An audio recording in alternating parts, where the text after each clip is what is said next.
Hello everyone, our prelim booster series में आज आपका 8वां दिन है और हम यहां पर पढ़ने जा रहे हैं इंडियन इकोनॉमी में राष्ट्रीय आय और मध्यकालीन भारत के अंतर्गत सिंध आक्रमण।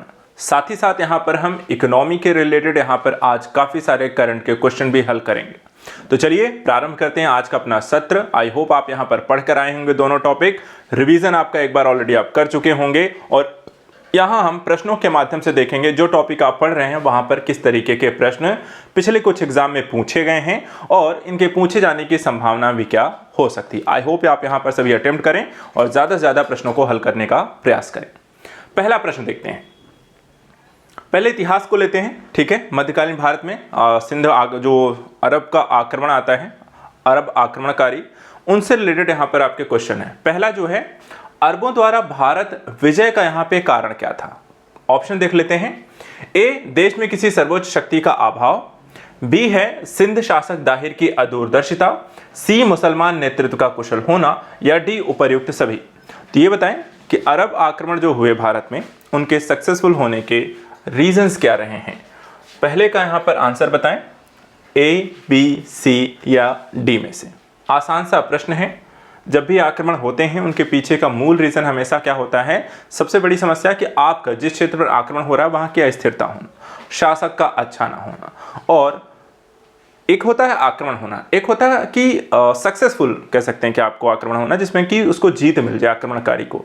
तो उसमें भी एक रीजन ये होता है कि सामने वाला काफी यहाँ पे प्रतिभाशाली हो, कुशल नेतृत्व हो। और ऐसी स्थिति में देखें तो यहाँ पर आपका आंसर हो जाएगा डी। अरबों के द्वारा जो भारत विजय के कारण जो देखे जाते हैं, जो सिंध विजय उनको प्राप्त होती है, उसमें तीनों ही स्थितियां आपको देखने को मिलती हैं। अर्थात देश में यहाँ पर ऐसी कोई एक शक्ति नहीं थी जो पूरे भारत में शासन कर रही हो। अलग अलग यहाँ पे छोटे छोटे राज्य आपको थे। सिंध था, मुल्तान था, आपको इधर कश्मीर था, इधर आपको उत्तर भारत के कुछ और राज्य थे। इसके अलावा सिंध का जो शासक था उस समय दाहिर जो है इतनी कह सकते हैं कि अपने राज्य को सुरक्षित बनाने के लिए विदेशी आक्रमण से किस तरीके से वहां पर उसको ध्यान रखना चाहिए, वो उसे आक्रमण हो जाता है तब तक उसे अंदाजा ही नहीं होता है कि वो लोग यहां तक आ जाएंगे। और जो शासक जिसने यहां पे आक्रमण किया था सक्सेसफुली, वहां पर उसका देखा जाए नेतृत्व क्षमता, सेना जो होती थी उसकी काफी यहां पे प्रभावशाली है। तो यहां पर पहले का आंसर हो जाएगा डी। दूसरा देखिए, इसमें है सिंध की विजय के प्रभाव के संबंध में किसने कहा था कि सिंध को अरबों ने विजित तो किया किंतु यह विजय ऐतिहासिक और इस्लाम धर्म की घटना मात्र रही। ऑप्शन देख लेते हैं। लेनपुल, हेबल, डॉक्टर ईश्वरी प्रसाद या इनमें से कोई नहीं।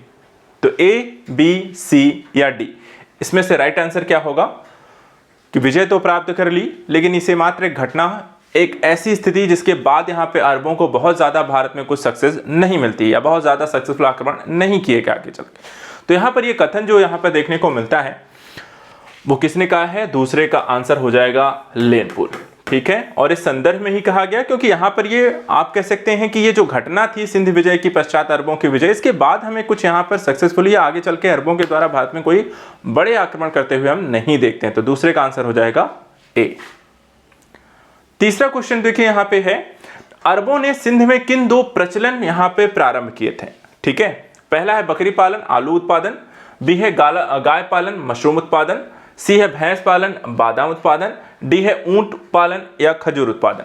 तो यहां पे ये बताइए कि अरबों ने सिंध में किन दो को प्रचलित किया, प्रारंभ किया विजय के पश्चात। देखते हैं जब दो संस्कृतियों का मेल होता है तो आपस में एक दूसरे की चीजों को सीखते हैं, साझा करते हैं और ऐसा यहां भी हमें देखने को मिला। तो क्वेश्चन नंबर 3 का आंसर बताएं, ए, बी, सी या डी। देखिए यहां पे आंसर हो जाएगा डी। अरब जो प्रदेश है वहां पे देखें तो ऊंटों को काफी ज्यादा और खजूर के पेड़ जो होते हैं वो दोनों चीजें बहुत प्रतिभाशाली ज्यादा यहाँ पर कह सकते हैं उत्पादन किया जाता है। उनका पशुपालन के तौर पर ऊंटों का पालन करते हैं। तो वो चीजें यहाँ पर देखा जाए जब वो लेकर आए तो यहाँ पर भी सिंध में भी इन दो चीजों को लेकर एक प्रचलन प्रारंभ हो गया। तो क्वेश्चन नंबर 3 का आंसर हो जाएगा डी। चलिए क्वेश्चन नंबर 4 देखते हैं। क्वेश्चन नंबर 4 है, भारत पर सर्वप्रथम मुस्लिम आक्रमणकारी कौन थे। ए, गजनी के, गौर के, अरब के या उपर्युक्त में से कोई नहीं। तो इसका आंसर तो हम सब जान ही रहे हैं। क्वेश्चन नंबर 4 का आंसर बताएं, ए, बी, सी, डी में से इसका राइट आंसर क्या होगा। भारत पर सर्वप्रथम मुस्लिम आक्रमणकारी कौन थे। तो यहां पर देखें हम पढ़ ही रहे हैं अरब के द्वारा, ठीक है। गौर और गजनी ये लोग इसके बाद भारत में आक्रमण करने आते हैं, इसके पहले नहीं। तो सबसे पहले कौन थे? अरब थे। तो क्वेश्चन नंबर 4 का आंसर हो जाएगा आपका सी। क्वेश्चन नंबर 5 देखिए, भारत पर पहला मुस्लिम आक्रमण किस वर्ष हुआ था? 647 ईस्वी में, 1013 ईस्वी में, 711 ईस्वी में, या इनमें से कोई नहीं। क्वेश्चन नंबर 5 का आंसर बताइए, भारत पर पहला मुस्लिम आक्रमण किस वर्ष हुआ? ए, बी, सी या डी में से? क्या इसका सही आंसर है? देखिए आसान सा है। पहला जो आक्रमण यहां पर जो किया गया मोहम्मद बिन कासिम के द्वारा 711 ईस्वी में किया गया। 712 में देखा जाए तो उसे सिंध विजय यहां पर मिली। 713 में देखा जाए तो मुल्तान की तरफ बढ़ता है, लेकिन उसकी यहां पर मृत्यु हो जाती है। और 714 में देखा जाए तो यहां पे खाली आपको जो सिंध आक्रमण की एक प्रक्रिया थी वो पूरी तरीके से समाप्त हो जाती है। तो आंसर हो जाएगा 5 का ए। क्वेश्चन नंबर 6 देखते हैं, निम्नलिखित में से कौन कौन से यहां पे भारत में अरबों की विजय के परिणाम थे? पहला, हिंदू समाज में मद्यपान तथा मांसाहार बढ़ा। दूसरा, शूद्रों को मंदिरों में प्रवेश की अनुमति बढ़ी। तीसरा, अरब ग्रंथों का संस्कृत में अनुवाद हुआ। कूट देख लेते हैं, केवल एक सही है, केवल दो सही है, एक और दो दोनों सही हैं, या केवल 1 2 3 तीनों ही सही हैं। तो यहां पर ये बताइए आप निम्नलिखित में से कौन सा यहां पे कथन सही है? 1 2 3, ए, बी, सी या डी में से? देखा जाए तो अरबों के द्वारा भारत में आने के साथ ही उन्होंने अपनी समाज परंपरागत चीज़ों में एक तो उसका प्रभाव डाला, और दूसरा भारतीय समाज में जो स्थितियां थी उसको भी यहाँ पर उन्होंने परिवर्तनकारी स्थिति में लेकर आए। जिसमें पहली चीज़ जो हिंदू समाज में यहाँ पे मद्यपान और मांसाहार की स्थिति बढ़ी वो उसका एक परिणाम था, और दूसरा शूद्रों को मंदिरों में प्रवेश की भी अनुमति यहाँ पर मिलती है। हाँ, अरब ग्रंथों का संस्कृत अनुवाद जैसी प्रक्रिया हमें देखने को नहीं मिलती है। तो क्वेश्चन नंबर 1 का यहां पर हो जाएगा 1 और 2 दोनों, यानी कि आंसर हो जाएगा आपका 6 का सी। क्वेश्चन नंबर 7 देखिए, भारत में सर्वप्रथम किस मुसलमान आक्रमणकारी ने जजिया कर वसूला था? ठीक है, जजिया कर देखा जाए जो हिंदुओं से यहाँ पर वसूला जाता था, और इसे अलग अलग समय पे कई मुस्लिम कारियों ने यहाँ पर वसूला है, लेकिन सर्वप्रथम किसने लागू किया है या वसूला था? बाबर, मोहम्मद बिन कासिम, मोहम्मद गौरी, मोहम्मद गजनवी। तो यहाँ पर ये बताएं। क्वेश्चन नंबर 7 ए, बी, सी, डी देखा जाए जो सबसे पहले मुस्लिम आक्रमणकारी थे वही सबसे पहले यहाँ पे जजिया कर वसूलने वाले भी थे। तो यहाँ पर सबसे पहले आक्रमण किया था मोहम्मद बिन कासिम ने। तो यहाँ पर हो जाएगा इसका आंसर 7 का बी। सभी लोग टिक कर लें। ध्यान भी रखिएगा, ये जजिया कर को लेकर काफी बार क्वेश्चन पूछा जाता है, अलग अलग कई बार अलग अलग शासनकाल में पूछा जाता है, लेकिन यहाँ पर जजिया कर एक ऐसा कर है जिसे कई तरीके से एग्जाम में पूछे गए हैं। तो यहाँ पर इसको भी ध्यान रखना है। 7 का आंसर है बी। चलिए अब बात करते हैं इकोनॉमी का। टॉपिक हमने दिया था आपको राष्ट्रीय आय पढ़ने को लेकर। आई होप यहाँ पे राष्ट्रीय आय पढ़ के आऊं, क्योंकि ये सबसे ज्यादा पूछा जाने वाला एक टॉपिक है इंडियन इकोनॉमी में। और यहाँ पर इसमें कई तरीके के क्वेश्चन, कई अलग अलग कॉन्सेप्ट भी हैं, और इन कॉन्सेप्ट को अगर आप समझ लेते हैं तो इसमें इससे रिलेटेड सारे प्रश्न आप यहाँ पर हल कर सकते हैं। ये पूरा का पूरा जो चैप्टर है वो कॉन्सेप्ट बेस पे है, और देखा जाए तो करंट ओरिएंटेड भी होता है, क्योंकि कई सारे जो हम भारत की गणना इत्यादि करते हैं, जो उससे रिलेटेड डेटा आता है, रिपोर्ट्स आती हैं, वो उससे रिलेटेड भी क्वेश्चन आपसे पूछे जाते हैं। तो इसलिए ये टॉपिक दोनों ही तरीके से आपको तैयार होना चाहिए। आपको कैसा तैयार होना चाहिए? यानी कि आपका कॉन्सेप्ट पहले क्लियर करो और फिर उस कॉन्सेप्ट के साथ साथ करंट अफेयर्स का पढ़ा होना। आई होप आप यहां पर पढ़ के आए होंगे। चलिए देखते हैं इसका आंसर कितने लोगों को पता है। पद राष्ट्रीय आय निरूपित करता है किसे? ए, बाजार कीमतों पर सकल राष्ट्रीय उत्पाद मूल्यह्रास घटाकर। बी, बाजार कीमतों पर सकल राष्ट्रीय उत्पाद मूल्यह्रास घटाकर विदेश से प्राप्त निवल कारक आय जोड़कर। सी, बाजार कीमतों पर सकल राष्ट्रीय उत्पाद मूल्यह्रास और अप्रत्यक्ष करों को घटाकर सब्सिडी जोड़कर। या डी, बाजार कीमतों पर सकल राष्ट्रीय उत्पाद विदेश से प्राप्त निवल कारक आय घटाकर। तो राष्ट्रीय आय को अगर आपको परिभाषित करना हो या अगर आपने उसका कॉन्सेप्ट को समझ लिया हो, तो हम यहां पर राष्ट्रीय आय के संदर्भ में हम उसे कैसे लिख सकते हैं या क्या क्या चीजें उसमें हम शामिल करते हैं। तो यहां पर अगर आप देखें क्वेश्चन नंबर 8 का जो आंसर होगा, जब भी आप राष्ट्रीय आय के संदर्भ की बात करते हैं, ठीक है, तो यहां पर सबसे पहला और जरूरी पहलू होता है कि आपकी बाजार कीमतों पर क्या है, सकल राष्ट्रीय उत्पाद कैसा है। इसका जो आंसर होगा वो होगा सी। ठीक है, तो यहां पर देखिए क्या क्या चीजें शामिल होती हैं राष्ट्रीय उत्पाद में। सबसे पहले बाजार कीमतों पर सकल राष्ट्रीय उत्पाद, ठीक है। यहां पर आपको क्या करना है, मूल राशि और अप्रत्यक्ष करों को घटा दीजिए और उसमें क्या करना है, सब्सिडी को जोड़ दीजिए। इससे जो आय आपको प्राप्त हो जाएगी उसी ही को हम कहेंगे आपकी राष्ट्रीय उत्पाद। बहुत सिंपल सा है, ये एक फॉर्मूला है। इस फॉर्मूले को अगर आप ध्यान रखें तो राष्ट्रीय आय से आया, अगर राष्ट्रीय आय को निरूपित करना भी है, कहीं लिखना भी है, तो आप इसे आसानी से यहां पर लिख सकते हैं, ठीक है। क्वेश्चन नंबर 8 का आंसर हो जाएगा यहां पे सी। चलिए क्वेश्चन नंबर 9 पे आते हैं। निम्नलिखित में से कौन सी एक सकल घरेलू उत्पाद गणना करने की विधि नहीं है, ठीक है। जीडीपी की गणना हम किसमें से नहीं करते हैं वो बताना है।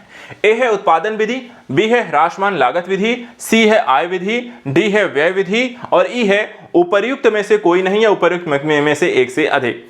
तो A B C D E, question number 9 का यहां पे आंसर दीजिए, कौन सा इसमें से सही है। चलिए देखते हैं यहां पे कितने लोगों को इसको पता है। हम सकल राष्ट्रीय उत्पाद, जिसे आप जीडीपी कहते हैं, ठीक है, हम जीडीपी की गणना जो है किस विधि से नहीं करते हैं, ये आपको बताना है।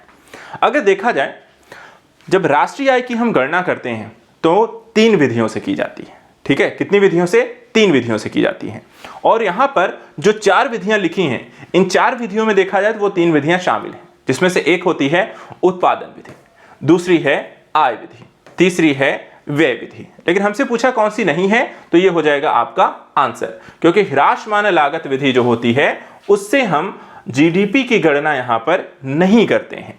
तो 9 का आंसर हो जाएगा आपका बी। और नहीं करते हैं ये भी ध्यान रखने के साथ साथ इस फैक्ट को भी ध्यान रखिएगा, याद रखिएगा कि राष्ट्रीय आय की गणना हम 3 विधियों से करते हैं। कौन कौन सी, उत्पादन विधि, आय विधि और व्यय विधि। तो 9 का आंसर लगाएंगे बी।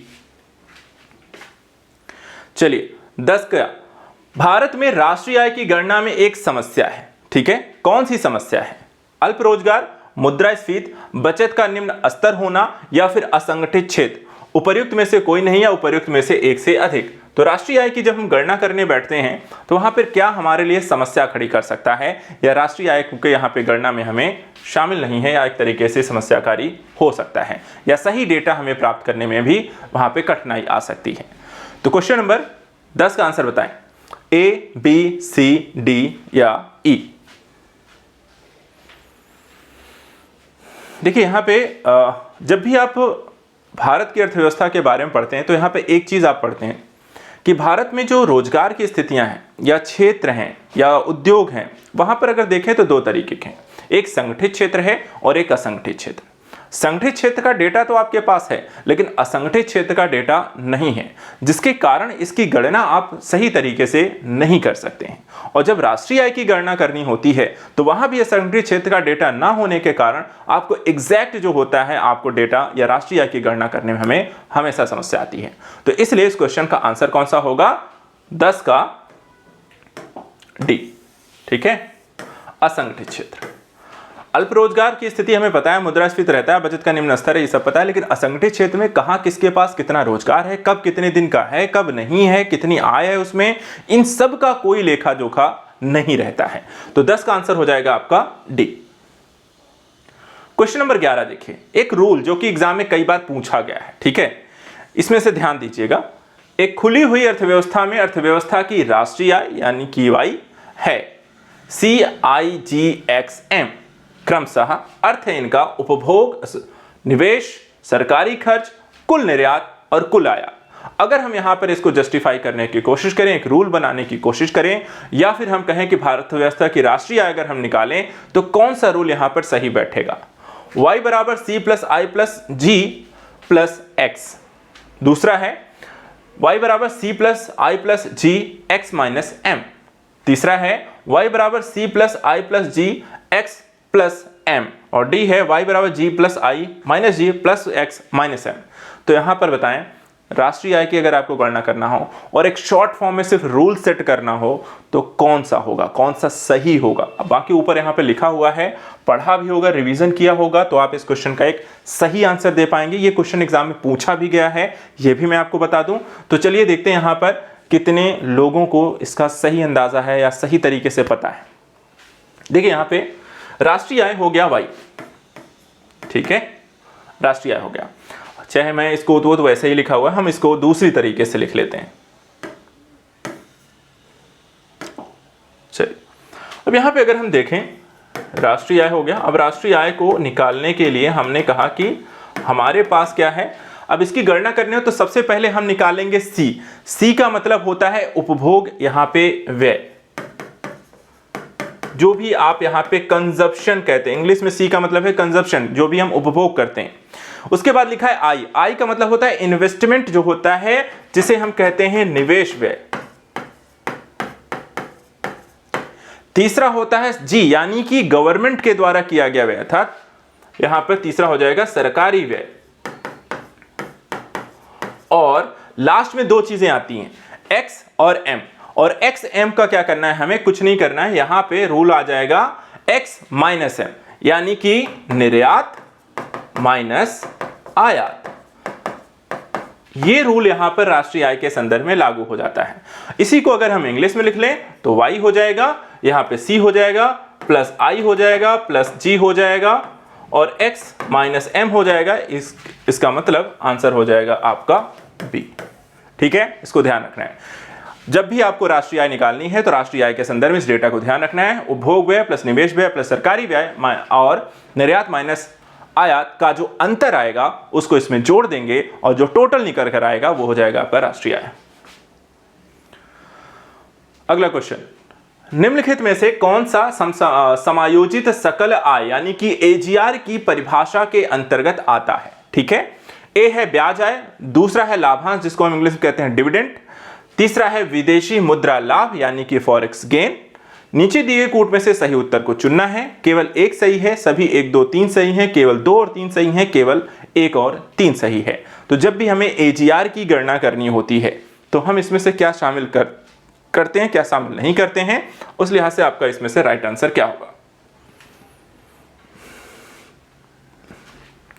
चलिए देखते हैं। इसमें देखें एजीआर होता क्या है, मैं वो भी आपको बता दूं। देखिए एजीआर का मतलब होता है जो भी आपकी दूरसंचार कंपनियां होती हैं, ठीक है, जैसे आपका जियो हो गए, एयरटेल हो गए, ठीक है, ये दूरसंचार कंपनियां हैं।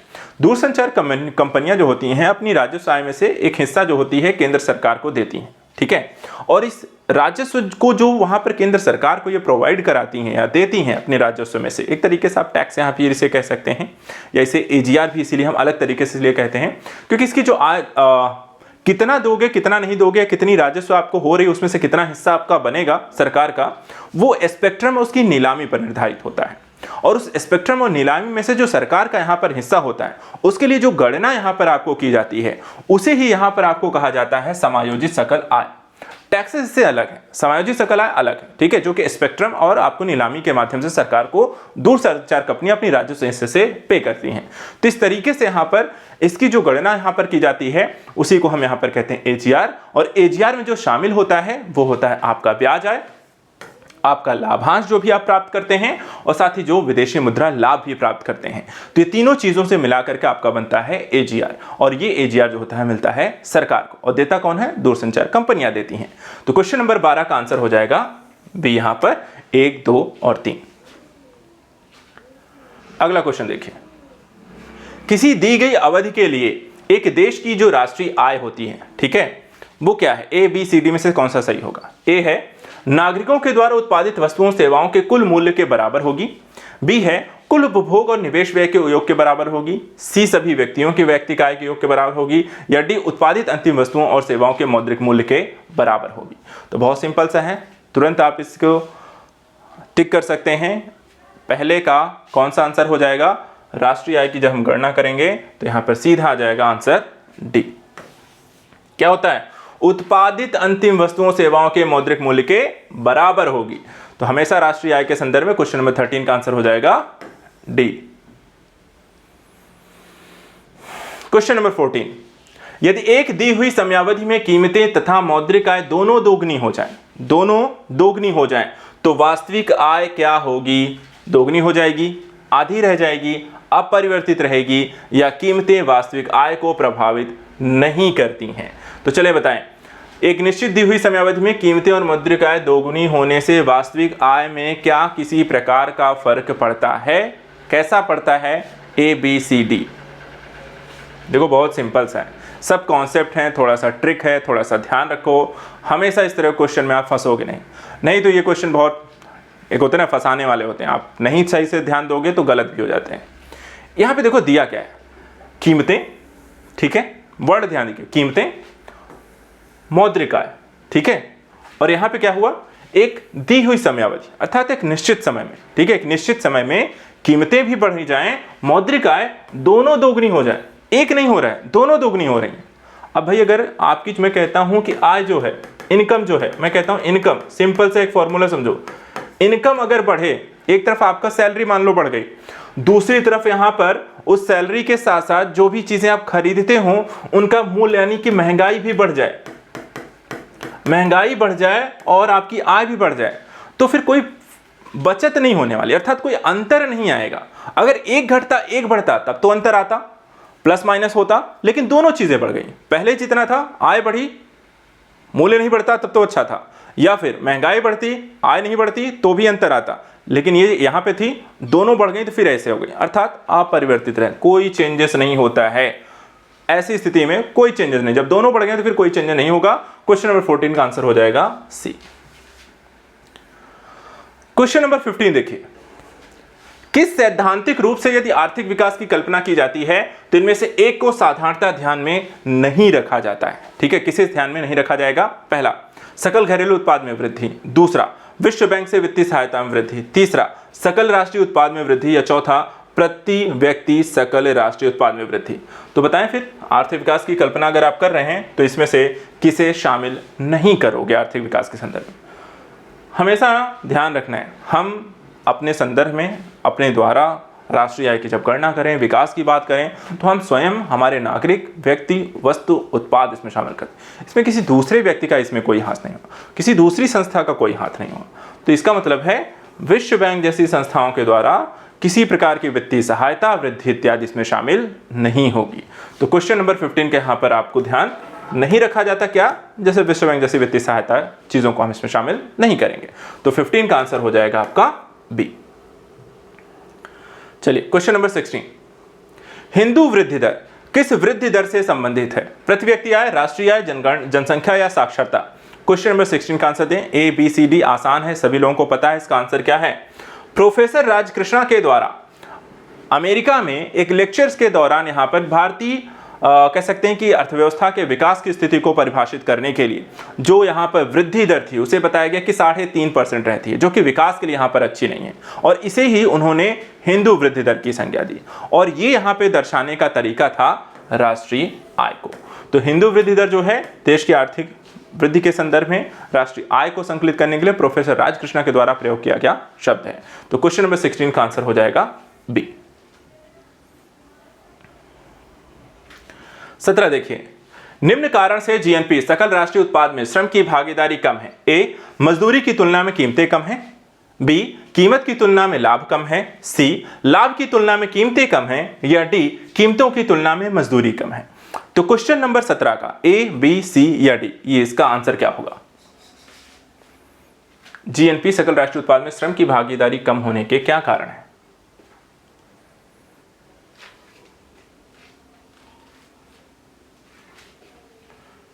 देखो इसमें क्या होगा, मोस्टली यार समस्या होती है लोगों को कि कीमत की तुलना में मजदूरी कम, अर्थात अगर महंगाई ज़्यादा है और आपकी मजदूरी कम है तो इससे हमेशा समस्या होती है, और इस कारण से किसी व्यक्ति की स्थिति हमेशा निम्न रहेगी।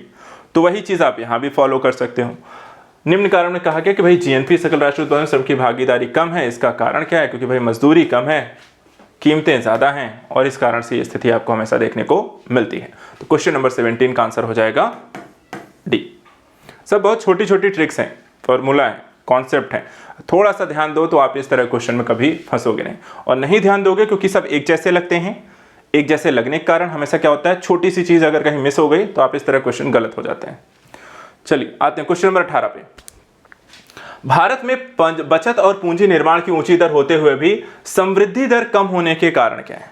पहला, ऊंची जन्म दर, दूसरा विदेशी सहायता का नीचा स्तर, सी है नीचा पूंजी उत्पादन अनुपात, और डी है ऊंची पूंजी ऊंचा उत्पाद। तो तो यहां पर आप बताएं, भारत में बचत और पूंजी निर्माण की ऊंची दर होते हुए भी समृद्धि दर यहां पे कम होने का कारण क्या है? क्वेश्चन नंबर 18 का answer A B C D में से यहां पर क्या होगा? इसका भी देखिए बहुत आसान सा है। बचत और पूंजी निर्माण की हम स्थिति के बारे में जब भी पढ़ते हैं तो एक कॉन्सेप्ट आता है कि एक इकाई के उत्पादन में कितना पूंजी आप इन्वेस्टमेंट करते हो वही आपका पूंजी उत्पाद अनुपात होता है, ठीक है। और पूंजी उत्पाद अनुपात के संदर्भ में ऐसी स्थिति में जब आपको गणना करनी हो तो यहाँ पे क्या होगा, इसने पूछा कि बचत और पूंजी निर्माण की ऊंची दर होते हुए भी समृद्धि दर कम होने का क्या कारण है। उसका कारण यही है कि आपको किसी भी चीज के उत्पादन और लागत जो होती है वो काफी ज्यादा यहाँ पर बढ़ जाती है। ऊंचा उत्पाद ऊंचा अनुपात होने के कारण यहाँ पे क्या है, प्रति इकाई जो लागत होती है वो काफी बढ़ जाती है और इसके कारण जितनी ग्रोथ यहाँ पर होनी चाहिए तेजी से वो यहाँ पे नहीं हो पाती है, जिससे यहाँ पर देखा जाए तो आपको जो समृद्धि दर है वो यहाँ पर आपको हमेशा कम बनी रहती है। तो यहाँ पर क्वेश्चन नंबर 18 का आंसर हो जाएगा डी। चलिए अगला क्वेश्चन है, राष्ट्रीय आय लेखांकन में आधार वर्ष का अर्थ है, ठीक है। राष्ट्रीय आय लेखांकन में आधार वर्ष का अर्थ क्या है? इसमें आपके पास 3 ऑप्शन है, सिर्फ ए बी सी में बताना है। ए है जिस वर्ष की आय का उपयोग मौद्रिक जीडीपी की गणना के लिए किया जाता है। बी है जिस वर्ष की कीमतों का उपयोग मौद्रिक जीडीपी की गणना के लिए किया जाता है। और तीसरा है जिस वर्ष की कीमतों का उपयोग वास्तविक जीडीपी की गणना के लिए किया जाता है। तो राष्ट्रीय आय लेखांकन में आधार वर्ष का अर्थ है क्या है वो बताएं, ए बी या सी?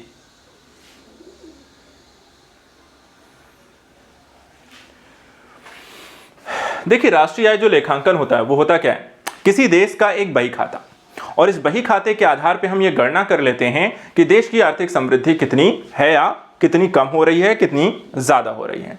और जब हम इसकी गणना करते हैं तो हमेशा क्या करते हैं, एक तुलना करते हैं 2 तरीके से। एक तो या तो हम चालू कीमतों पे करें और एक होता है हमें किसी आधार वर्ष में करें।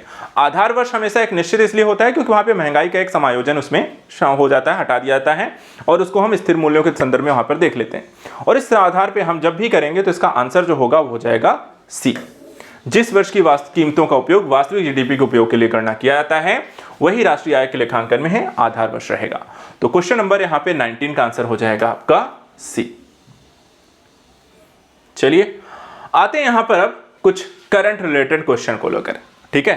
करंट में भी देखिए आपको इस तरह के क्वेश्चन सकल उत्पाद जीडीपी इत्यादि को लेकर रहा है। जैसे क्वेश्चन आया, निम्नलिखित कथनों में से कौन सा सही है? ए है पहला कि सकल घरेलू उत्पाद में वृद्धि वस्तुओं और सेवाओं की मांग में वृद्धि परिणाम हो सकती है जो मांग प्रेरित मुद्रास्फीति में योगदान कर सकती है, ठीक है।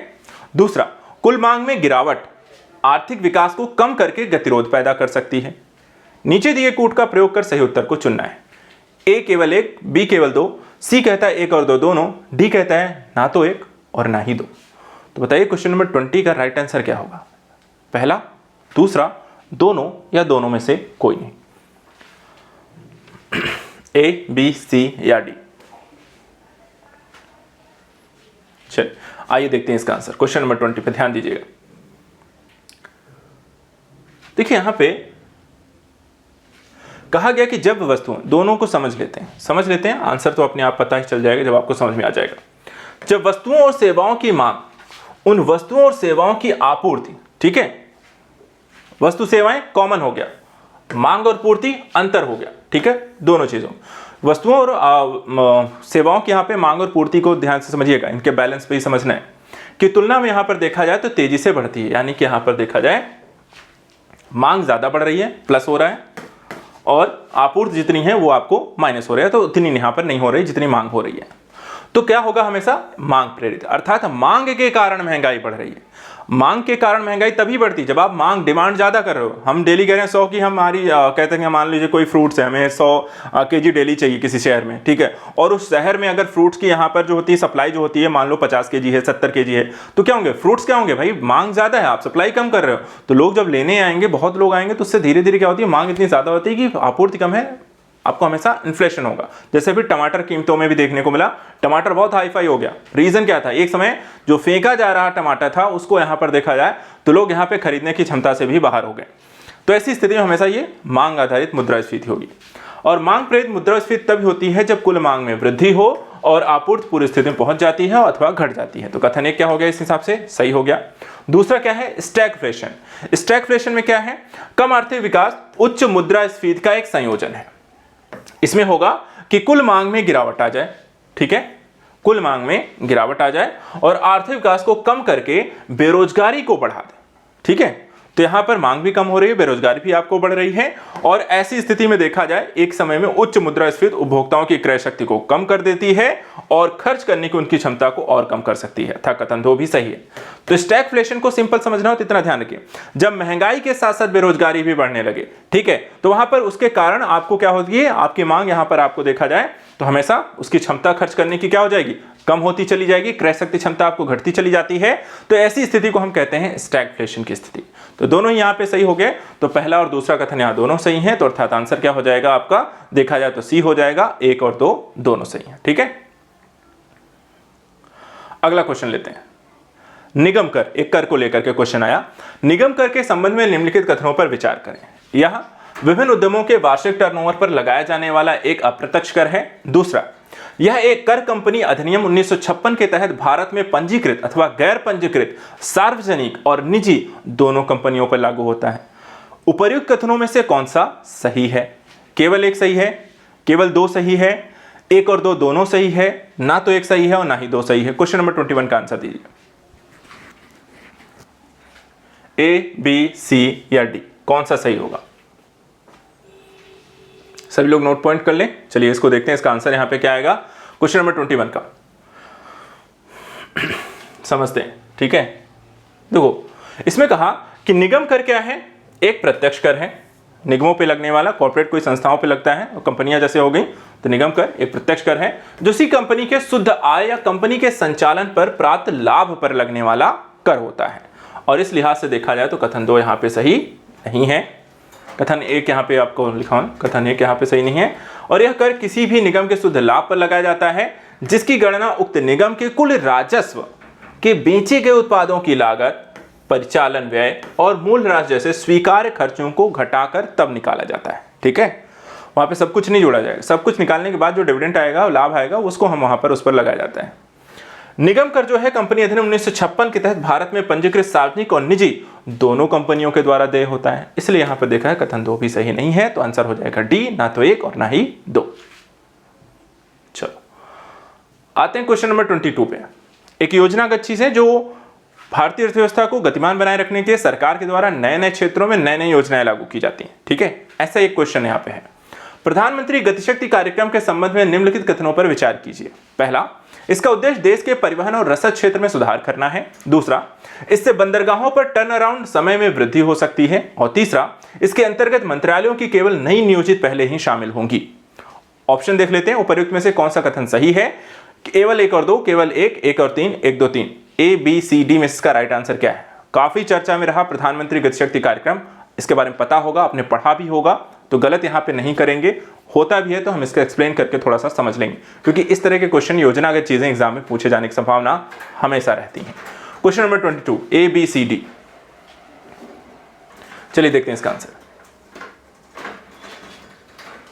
देखिए, भारत सरकार के द्वारा लॉजिस्टिक लागत को यहां पर देखा जाए तो कम करने को लेकर समन्वित एक बुनियादी संरचना परियोजनाओं को क्रियान्वित करने का एक योजना कह सकते हैं प्रारंभ की गई थी, और इसे ही गतिशक्ति योजना या national master plan for multi modal connectivity plan यहां पे लॉन्च किया गया था। ठीक है, उद्देश्य क्या था? उद्देश्य देखिए यहां पे, पहली, जमीनी स्तर पर काम में तेजी लाना, लागत में कमी करना, रोजगार पैदा करना, ये सारी चीजों पर ज्यादा ध्यान दिया गया था। योजना को अगर हम देखें तो 4 वर्षों में बुनियादी अवसंरचना विकास को एकीकृत कार्यान्वयन के रूप में सुनिश्चित करना था। इस लिहाज से देखें तो आपका कथन 1 जो कहता है वो पूरी तरीके से सही है।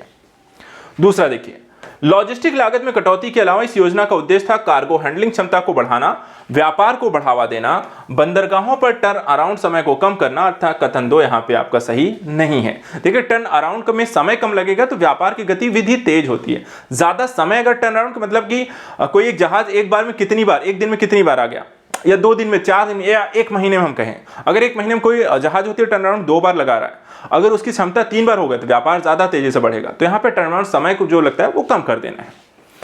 इसमें एकीकृत पोर्टल के साथ विभिन्न मंत्रालयों, विभागों की सभी मौजूदा नियोजित पहलों को इसमें शामिल करना है। प्रत्येक विभाग व्यापक तरीके से परियोजनाओं को योजनाओं को निष्पादित करते समय महत्वपूर्ण डेटा को प्राप्त करते हुए एक दूसरे गतिविधियों को दृष्टता रखेगा, अतः कथन 3 भी यहां पर सही नहीं है। तो केवल 1 सही हुआ, अर्थात ऑप्शन हो गया आपका बी, केवल एक सही है। अगला क्वेश्चन नंबर 23 देखिए। कई बार रैंकिंग को लेकर भी क्वेश्चन आपसे एग्जाम में पूछ लिए जाते हैं, ठीक है। जिलों के प्रदर्शन के लिए ग्रेडिंग इंडेक्स PGID निम्नलिखित में से किस संस्थान के द्वारा जारी किया जाता है? नीति आयोग, विश्व बैंक, सांख्यिकी कार्यान्वयन एवं कार्यक्रम कार्यान्वयन मंत्रालय या शिक्षा मंत्रालय?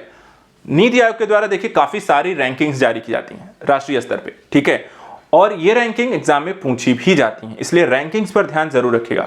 रैंकिंग हमेशा आधार होती है एक विकास, समृद्धि और किस तरीके से गति आपको मिल रही है उन चीजों को लेकर, सुधार इत्यादि को लेकर के दर्शाती हैं।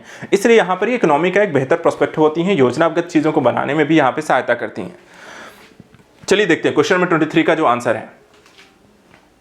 देखिए यहाँ पे आंसर है स्कूल शिक्षा और साक्षरता विभाग यानी कि शिक्षा मंत्रालय ने जिलों के लिए केंद्र की तरफ से यह पहला प्रदर्शन ग्रेडिंग सूचकांक PGID व्यापक विश्लेषण के लिए एक सूचकांक का निर्माण कर जिला स्तर पर स्कूल शिक्षा प्रणाली के प्रदर्शन का यहां पे आकलन करता है। PGID जो यहां पर रहता देखा जाए तो आपका डी सही हो जाएगा, शिक्षा मंत्रालय के द्वारा यहां पे जारी किया जाता है। PGID ने विभिन्न स्रोतों में एकत्र किए गए आंकड़ों के आधार पर स्कूली शिक्षा में जिला के स्तर पर किस तरीके का प्रदर्शन रहा है उसका आकलन करता है। इसमें unified district information system for educational plus और नेशनल अचीवमेंट सर्वे 2017 संबंधित जिलों का प्रदर्शन के आंकड़े भी यहां पर आपको जारी किए गए हैं। तो आंसर है आपका डी। क्वेश्चन नंबर 24 देखते हैं। निम्नलिखित में से कौन सा मेक इन इंडिया पहल के उद्देश्य है? पहला, प्रत्यक्ष विदेशी निवेश को आकर्षित करना। दूसरा, सकल घरेलू उत्पाद में विनिर्माण क्षेत्र की हिस्सेदारी बढ़ाना। तीसरा, निर्यात आधारित विकास को बढ़ावा देना। या नीचे दिए गए कूट में से सही उत्तर को चुनिए, केवल 1 और 2, बी है 2 और 3, सी है 1, डी है 1, 2, 3। तो यहां पर ये बताइए क्वेश्चन नंबर 24 का इसमें राइट आंसर क्या है, ए, बी, सी या डी में से? चलिए बताएं क्वेश्चन नंबर 24। आइए देखते हैं इसका आंसर। देखिए यहां पे वर्ष 2014 में लॉन्च किया गया था, काफी पुरानी योजना है लेकिन नई नई चीजों के कारण हमेशा चर्चा में योजना बनी रह सकती है। तो मेक इन इंडिया का जो उद्देश्य था देश के अग्रणी वैश्विक विनिर्माण निवेश गंतव्य के रूप में आकर्षित करना। इसमें नेतृत्व उद्योग आंतरिक व्यापार संवर्धन विभाग के द्वारा देखा जाए तो वाणिज्य एवं उद्योग मंत्रालय भारत सरकार के द्वारा इसका वर्तमान समय में किया जा रहा है। इसमें अगर हम देखें नए औद्योगिकरण के लिए विदेशी निवेश को आकर्षित करना, चीन से आगे निकलने के लिए भारत में पहले मौजूद उद्योग आधार का यहां पर विकास करना। अतः कथन 1 आपका देखा जाए तो सही है। दूसरा, मध्यावधि विनिर्माण क्षेत्र की वृद्धि को 12 से 14% वार्षिक करने का भी लक्ष्य इसमें निर्धारित किया गया है। देश के सकल घरेलू उत्पाद में विनिर्माण क्षेत्र की हिस्सेदारी 2022 में देखा जाए तो 16% से बढ़कर ये 25% यहां पर करना का, तो इसको बढ़ाने अर्थात यहां पे 16 से 25 तक ले जाना है। कथन 2 सही हो गया। और वर्ष 2022 में 100 मिलियन अतिरिक्त रोजगार सृजित करना, निर्यात आधारित विकास को बढ़ावा देना। कथन 3 भी सही है, अर्थात 1, 2, तीनों ही यहां पर आपको सही हो गए। तो आंसर हो गया आपका डी, 1, 2, 3। क्वेश्चन नंबर 25 देखते हैं। विशेष आहरण अधिकार के संबंध में निम्नलिखित कथनों पर विचार कीजिए। पहला, यह एक अंतर्राष्ट्रीय आरक्षित संपत्ति है। दूसरा, यह अंतर्राष्ट्रीय मुद्रा कोष के सदस्यों के द्वारा स्वतंत्र रूप से प्रयोग करने योग्य मुद्राओं पर एक संभावित यहां पर देखा जाए तो दावा है। और उपर्युक्त कथनों में से यहां पे कौन सा सही है? केवल 1, केवल 2, 1 और 2 दोनों, ना तो 1 और ना ही 2। तो क्वेश्चन नंबर 25 इसका राइट आंसर क्या होगा बताएं? विशेष आहरण अधिकार जिसे हम SDR भी कहते हैं, यह भी एग्जाम में पूछा गया क्वेश्चन है। करंट में अगर आया है तो फिर से पूछे जाने की संभावना इनकी रहती है। चलिए देखते हैं क्वेश्चन नंबर 25। देखिए विशेष आहरण अधिकार जो है इसे अंतर्राष्ट्रीय मुद्रा कोष यानी कि IMF के द्वारा यहां पर आपको 1969 में अपने सदस्य देशों के लिए अंतर्राष्ट्रीय आरक्षित संपत्ति के रूप में बनाया गया। अतः कथन 1 आपका यहां पर सही है। SDR की अगर हम बात करें, यह कोई मुद्रा नहीं है, ठीक है, और ना ही IMF पर इसका यहां पे दावा किया जा सकता है, बल्कि IMF के सदस्यों के द्वारा स्वतंत्र रूप से प्रयोग करने योग्य मुद्राओं पर एक संभावित यहां पर दावा प्रस्तुत करता है। जैसे कि डॉलर, रुपीस, इस तरह की कोई मुद्रा नहीं है SDR जो चल रही है, ठीक है, यहां पर इस चीज को ध्यान रखिएगा। इन मुद्राओं के लिए SDR का यहां पर आदान प्रदान किया जा सकता है। अतः कथन 2 यहां पर आपका सही है। SDR के जो मूल्य की गणना है, ये बास्केट ऑफ करेंसी में शामिल मुद्राओं के औसत भार के आधार पर की जाती है। अर्थात कई सारी जैसे डॉलर, यूरोज, इनमें भी आपको अलग अलग मुद्राओं को लेकर के उनका एक औसत निकाल करके इसकी मुद्रा अर्थात राशि कितनी होगी वो निर्धारित किया जाता है। इस बास्केट में देखा जाए तो 5 मुद्राएं हैं। अमेरिकी डॉलर, यूरोप का यूरो, चीन की मुद्रा रेनमिनबी, जापानी येन और ब्रिटेन का पाउंड शामिल है। एसडीआरआई पर ब्याज दर सदस्यों को उनके एसडीआर होल्डिंग्स पर यहां पे दिए जाने वाला एक तरीके का आपको ब्याज होता है। तो यहां पर आप देखें तो यहां पे एक अंतरराष्ट्रीय आरक्षित संपत्ति है, सही है, और अंतरराष्ट्रीय मुद्रा के सदस्यों सदन रूप से प्रयोग करने योग्य मुद्राओं पर एक संभावित दावा है। तो कथन 1 और 2 दोनों ही सही है। तो क्वेश्चन नंबर 25 का आंसर हो जाएगा सी, 1 और 2 दोनों। चलिए क्वेश्चन नंबर 26 देखते हैं। निम्नलिखित में से कौन सा खाद्य सुरक्षा मानक अधिनियम 2006 के अनुसार भारतीय खाद्य सुरक्षा मानक प्राधिकरण का कार्य नहीं है? ए, किसी भी मामले पर सलाह देने के उद्देश्य से वैज्ञानिक और तकनीकी समितियों की स्थापना करना। बी, खाद्य व्यवसाय संचालकों को पंजीकृत या लाइसेंस देना। सी, प्रयोगशाला और निरीक्षण एजेंसियों की मान्यता प्रदान करना। या डी, खाद्य व्यवसाय संचालकों से कर वसूल करना। तो आपको बताना है FSSAI यहां पर निम्नलिखित में से कौन सा कार्य नहीं करता है? ए, बी, सी या डी? चलिए जल्दी से फटाफट इसका आंसर दें। ये लास्ट क्वेश्चन हमारा आज का अंतिम प्रश्न। चलिए देखते हैं इसका आंसर क्या होगा। देखिए, भारतीय खाद्य सुरक्षा एवं मानक प्राधिकरण, जिसको हम FSSAI कहते हैं, इनके पास 2006 एक अधिनियम, यहाँ पर एक अधिनियम के माध्यम से 2006 में यहाँ पे इनके लिए कई कार्यों को, प्रक्रिया के चीज़ों को निर्धारित किया गया, जिसमें किसी भी मामले पर सलाह देने के उद्देश्य से वैज्ञानिक एवं तकनीकी समितियों की स्थापना कर सकते हैं। खाद्य व्यवसाय ऑपरेटरों का पंजीकरण, यहाँ पे लाइसेंस दे सकते हैं।